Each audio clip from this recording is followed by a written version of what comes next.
बिस्मिल्लाहिर्रहमानिर्रहीम। कैसी है मेरी तमाम यूट्यूब फैमिली। मेरी दुआ है कि आप सब लोग साथ खैरियत के हों। दोस्तों, आज मैं आपको रियाद में एक बहुत ही प्यारा सा, बहुत ही मज़ेदार सा एक रेस्टोरेंट वहाँ की सैर कराने लगी हूँ। इसका नाम है हाशी बादशाह। यहाँ पे जो स्पेशलिटी है वो है ऊँट की मंदी, या इसे कब्सा भी कह सकते हैं। जिसे हम खाने के लिए गए तो मैंने कहा चले आपको भी विज़िट करा देती हूँ। यहाँ पे और भी चीज़ें अवेलेबल होती हैं, लेकिन ख़ास जो है वो यहाँ पे ऊँट का जो मंदी है वो है। चले मैं आपको बताती हूँ। दोस्तों, ये रेस्टोरेंट बहुत ही अच्छा साफ़ सुथरा सा था। नीचे बैठने की भी जगह थी और ऊपर भी थी। हम लोग ऊपर आ गए। यहाँ पे मैंने देखा कि यहाँ पे बैठक का बंदोबस्त था, यानी कि फ़र्शी नशिस्त का था। छोटे छोटे से क्यूब्स बना रखे हुए थे, एक छोटा सा दरवाज़ा था। हर फैमिली उसके अंदर आराम से बैठ सकती थी। इसी तरह से हमने भी एक क्यूबिकल सेलेक्ट किया। वहाँ पे जो है कालीन वगैरह और गाँव तकिए रखे हुए थे, उधर हम बैठ गए।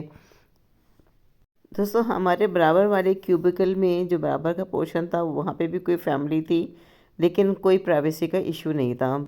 थोड़ी देर के बाद वेटर ने आके वहाँ पे दस्तरखान जो कि प्लास्टिक का था, पतला सा, वो बिछा दिया और हमें हमारी मंदी जो हम पहले ही ऑर्डर कर चुके थे, नीचे पेमेंट कर चुके थे, उसने लाके हमें एक थाल में दी। हमने शायद 3 मंदियाँ मंगवाई थी। तो उस बड़े से थाल में 3 मंदियाँ आईं और हमने बिस्मिल्लाह की। दोस्तों, इस मंदी का जायका तो बहुत ही लाजवाब था। गोश्त बहुत ही नरम, बहुत ही अच्छा गला हुआ था। दोस्तों, इसके अंदर गोश्त भी वाफिर मिकदार में पड़ा हुआ था। ढेरों गोश्त था, कतई कोई कंजूसी नहीं की हुई थी। और साथ में इन्होंने टमाटर की चटनी भी दी हुई थी, जो कि इसके साथ अच्छी लग रही थी।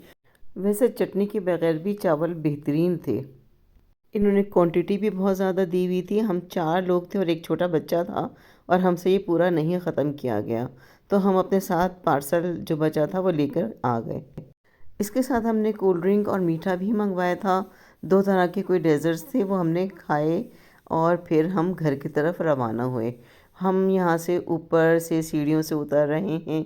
आप देखिए, ऊपर से व्यू नज़र आ रहा है और नीचे खुली हुई टेबल्स रखी हुई हैं। मर्द हजरात कहीं बैठे हुए हैं और साइडों में मुझे लगा कि शायद इसी तरह से कवर्ड एरिया भी दिया हुआ है कि अगर कोई फैमिली नीचे बैठना चाहे तो वो बैठ जाए। हम यहाँ से गुज़रते हुए बाहर निकले। बड़ा बड़ा सारा शीशे का एक दरवाज़ा था, उससे बाहर आए। ये देखिए, लिखा हुआ है हाशी बादशाह। बस फिर हम घर की तरफ रवाना हो गए और बहुत अच्छा वक्त गुज़रा यहाँ पर। मुझे उम्मीद है कि आपको भी हाशी बादशाह के विज़िट में मज़ा आया होगा, आपने एंजॉय किया होगा। Thank you for watching.